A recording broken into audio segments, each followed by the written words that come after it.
And so, good day to everyone. Today, I'll be discussing to you about Module 5, which is all about chemical reactions.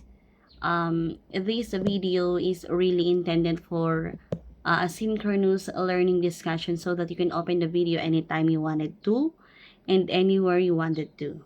Okay, so God bless everyone. First up, we're gonna talk about evidences of chemical reactions. When we say evidences, these are, when we say evidences, evidences talks about the indications. Yan, mga indikasyon na nangyari talaga ang chemical reaction. So first, what are the indications that a chemical reaction has really taken place? We have, number one, color change. There. So, color change in Tagalog, pagbabago ng kulay, of course. Alangan naman. So, pwedeng masyado kang na-expose sa araw. After some exposure, nangitim ka. Okay, is that an example of color change? So, color change. Reactions can change the color of substances. For example, a once silvery metal can turn to brownish metal. So, ito nangyayari usually when yung kabibiling metal naging brown siya or naging light orange or dark orange because of the exposure to water. Ayan, after nabasa, then nahanginan, iso nga, aglat-lati iso na. So, that's an example of color change. There is the formation of new substance. Another example is we have here the picture. And so, as you can see, we have two chemicals, the yellow one and the clear one. When they are mixed together, this one and this one, it turned into this color. As you can see, what happened to the yellow substance, there is the formation of red color. So as you can see, there is already the formation of new substance. Ang bagong substance ay yung substance na bumuo ng red color. We also have the second indication, temperature change. So, what is again a temperature? Temperature is the degree of coldness and hotness of an object. Gaano kainit, gaano kalamig ang isang bagay. We have here two kinds of reaction when there is a change in temperature. We have number one, exothermic reaction. At pangalawa, meron tayong endothermic reaction. Exothermic reaction happens when heat is given off. Kapag ang init ay nilalabas ng bagay na pinangyarihan ng reaction. Kapag naman sinabi nating endothermic reaction, when heat is absorbed, it is the opposite of exothermic reaction. Heat is absorbed. Ang heat ay pumapasok doon sa mismong compound or doon sa mismong pinangyarihan ng chemical reaction. We have here two examples of exothermic reaction and endothermic reaction. Exothermic, ito. Have you ever tried having campfire? O, nag-campfire na kayo, tapos kumanta kayo ng I love you, you love me, blah, blah, blah. Okay. So, mapapansin mo na nung sinindihan itong wood na to, what happens to heat? Hindi nagsigyab, the heat is released through these materials. So, there is an exothermic reaction that took place. Kapag nangyari yan, that is a negation na merong chemical reaction. And another one, we also have endothermic reaction. We have here a beaker, ayan, and a baking soda plus water. If you notice kapag nagawa na ninyo ito doon sa bahay ninyo, mapapansin ninyo na kapag hinawakan nyo itong glass na to, ayan, itong glass na to, medyo tumataas ang temperature niya, nagiging mild hot siya. Ibig sabihin, nag-a-absorb itong bagay na to ng heat. Ang tawag natin sa pangyayaring yan ay endothermic reaction. Another indication, we have here emission of light. As you can see in these images, I do not know kung nakapaglaro na kayo nito noon. Yan, these are glow sticks. So, a chemical reaction can produce light. Yan. A chemical reaction can produce light. Nakakapag-produce daw ito ng ilaw when potential energy in the valence electrons is released. So, take note people, nagkakaroon daw ng light ang isang bagay kapag Energy is released by the valence electron. Example, yun na lang ilaw sa loob ng kwarto mo. Bakit yan nagre-release ng light? Dahil yung valence electron ng bagay na yan ay tumataas ang energy. Meron tayong dito, ayan. We have here the term chemiluminescence. Ayan. We have here the term chemiluminescence. Chemiluminescence is the emission of light during a chemical reaction. From the word itself, chemi, ayan. Yung chemical mismo ang nag-i-illuminate ng light. Kagaya ng nakikita natin dito sa ating slide ngayon. What do you call that again? We call it the chemiluminescence, the emission of light during a chemical reaction. Kanya lang, dito sa chemiluminescence na to, only light is produced. Yan. Nulit ko, only light is produced. Light lang po ang napoproduce. Hindi napoproduce ang heat. So, heat is not released in this reaction. Okay? Next, indication that a chemical reaction has taken place, we have evolution of gas. As you can see, kung mapapansin natin, dito sa first example natin, we have the formation of bubbles after natin ipisok ato yung chok na ito'y yung test tube. There is the formation of bubbles. An indication that a gas has evolved in a chemical reaction is the formation of bubbles. Ayan, nagbula. Okay? Kagaya lang kapag kayo ay naglalaba. Diba? There is the formation of bubbles. So, for the sodium hydroxide or yung sabon at yung water pala, kapag kayo ay naglalaba, nagkakaroon ng chemical reaction yun. Kaya, there is the formation of bubble. That chemical reaction is needed para ma-remove yung stain, yung dirt. Another indication that there is the evolution of gas. So, mapapansin nyo dito, nung binaba itong chemical na ito, itong solid chemical here, ibinaba or pisok dadtoy, first, na mapapansin ninyo, there is a change in color, which is pink.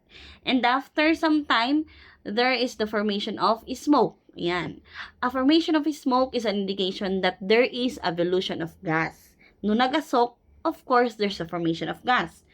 After that one, mapapansin din ninyo, medyo namasa yung tuktok ng yung taas na part ng test tube. Bakit? Bakit yan nagkaroon ng basa na part? Ano nangyari dito sa smoke? Okay. So, yung smoke ang dahilan kung bakit nagkaroon ng small droplets of water dito sa ating tube na to. What do you call that process? We call it the precipitation. Okay, next.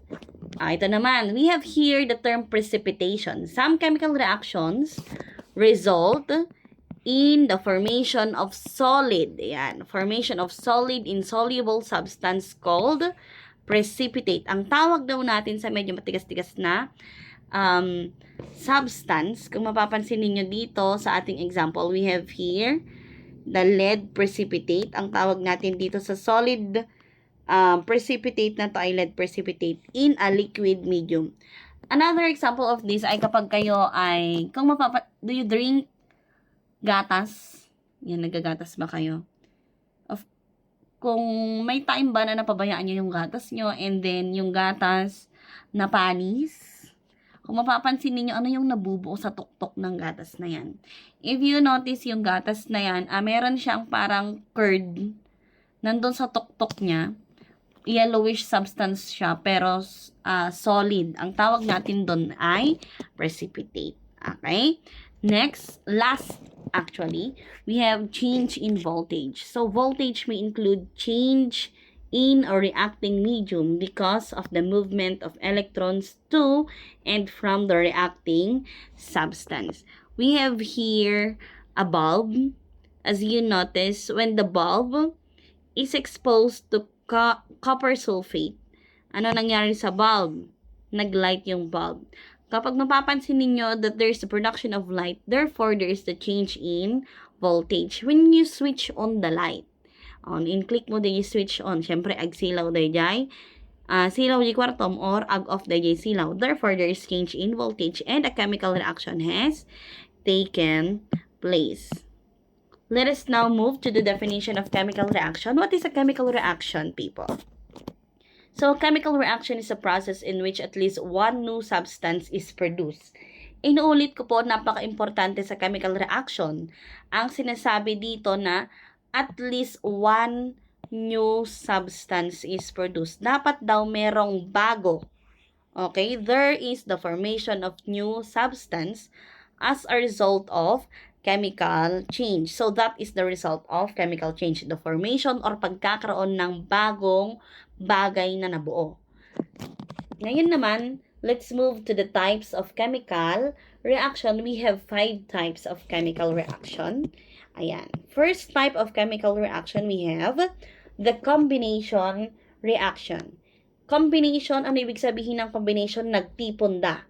This is actually the first love story in chemistry.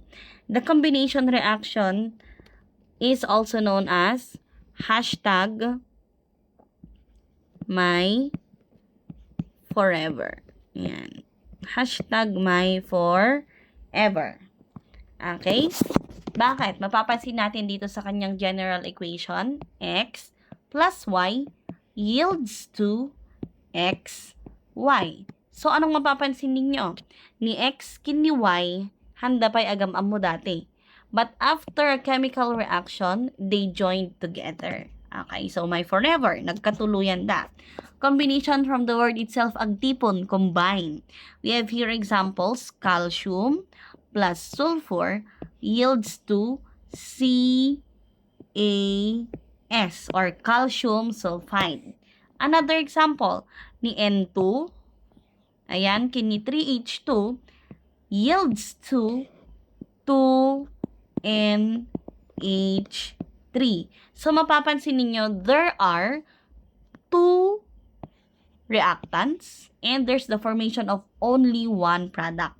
Isang product na lang ang nabuo kasi nga nag-combine as one na sila. Okay? Next one. Palitan nga natin itong brush natin. Let's try highlighter pen. Next type of chemical reaction, we also have what we call decomposition reaction. From the word itself, decompose. Ayan. Decompose means to disintegrate pag sinasinain. Ano naman ang hashtag natin dito sa decomposition reaction? The hashtag that we can use in decomposition reaction is walang forever. Ayan. So, pwede nating sabihin that decomposition reaction is hashtag walang forever. Kasi mapapansin ninyo, we only have one reactant, XY. Agtipon ta dati. After a chemical reaction, ano nangyari? Nagsinada. X plus Y. Nagkaroon ng sariling mundo si X at saka si Y. That is the general equation. So, decomposition reaction pala ay kabaliktaran lang ng yung nauna kanina. Ano yung nauna kanina? Kabaliktaran ito ng combination reaction. Okay? That's the general formula. I repeat, XY yields to X plus Y. Example, we have 2 copper oxide. They act as one. Agtipon da pay lang dati, agasawa da pay lang dati. And then, bigla da nga naging naawatan. Nagsina ni 2 copper kini oxygen. Next, we also have 2H2O. CH at saka CO, agasawa da dati.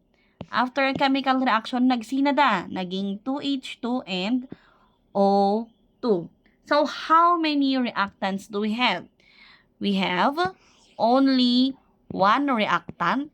Yan, one reactant. While on the other side of the chemical reaction, we have the formation of 2 products. Ayan, 1 and 1. So, how many products are formed? There are 2 products formed. Only 1 reactant and 2 products. Okay? Next. Yan. Example of decomposition reaction. We have here, ayan. An example of this, mapapansin nyo, there's only one reactant. Pero, this time, nag-disintegrate yung reactant natin into 3 products. That is also a good indication that a decomposition reaction is taken place. So, nagsisina into 3. Ajay, 4HNO3. Okay, next. Single replacement reaction. Ayan, inuulit ko, single replacement reaction. When we say replacement, replace means pinalitan. Okay?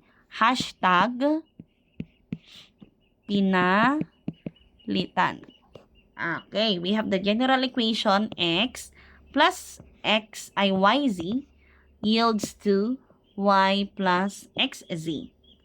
If you notice, there are always two reactants and two products in a single replacement reaction. I repeat, there are always two reactants and two products in a single replacement reaction. Merong dalawang reactant at merong dalawang product sa single replacement reaction. Sino ngayon ang nagkapalit ng pwesto? Okay, si X dati, si X, mag-isa niya dati single. Ang dating magka-pair ay si Y at saka si Z. But you notice na si Y mag-isa na lang at saka si X, Z na ang nagkatuluyan. So, nagsinukat iti pwesto? Nagsinukat ti pwesto ni X kini Y. Okay, kaya siya single replacement reaction. We have examples of single replacement reaction. We have iron plus copper sulfate yields to copper plus iron sulfate.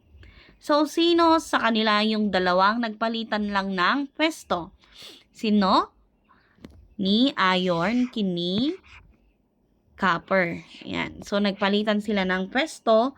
Ngayon, si copper na ang single, mag-isa na lang ni copper, while si iron sumama kay sulfate. Another one, we have another example. Nagpalit naman ng pwesto si nickel na punta doon, mag-isa na niya. While si magnesium, nagpunta sa pwesto ni nickel. Kaya si nickel, mag-isa na lang. While si magnesium, sumama kay nitrate. Naintindihan. Next, we also have double replacement reaction. Dito, everybody happy. Okay, ang hashtag natin dito ay hashtag exchange partners. Okay, everybody happy. Nagpalitan lang daw sila ng pair. So, tignan natin. Dating magka-pair, AX at saka si BY. Pero, after a chemical reaction, ano na ang ka-pair? Sino na ang ka-pair ni A? Ang ka-pair na ni A ay si Y. While, sino na ang ka-pair ni B? Dati ang ka-pair niya ay si Y. Ngayon, ang ka-pair na niya si X. So, nagsinukat ti pwesto ni X kini Y. Ayan.